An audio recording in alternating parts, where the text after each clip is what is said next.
হায় বান্দা, শেষ পর্যন্ত বুঝি কবরস্থানে গেলাম। অহংকার করতে করতে, দুনিয়ার হিসাব মিলাইতে মিলাইতে, দুনিয়ার গর্ব বড়াই করতে করতে বুঝি আখিরাত ভুলে এভাবে বুঝি দুনিয়ায় ডুবে গেলাম। আল্লাহাকুমুত তাকাসুর, এই দেখেন এই আয়াতের প্রথম শব্দ আল্লাহাকুমুত তাকাসুর।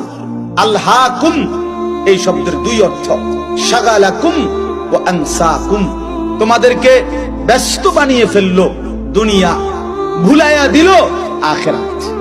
শাগালাকুম আদ-দুনিয়া ওয়া আনসাকুম আল-আখিরাহ, তোমাদেরকে দুনিয়া ব্যস্ত করে দিল আর আখিরাত ভুলাইয়া দিল। কি? আত-তাকাসুর, তোমাদের এই বাড়ানোর নেশা।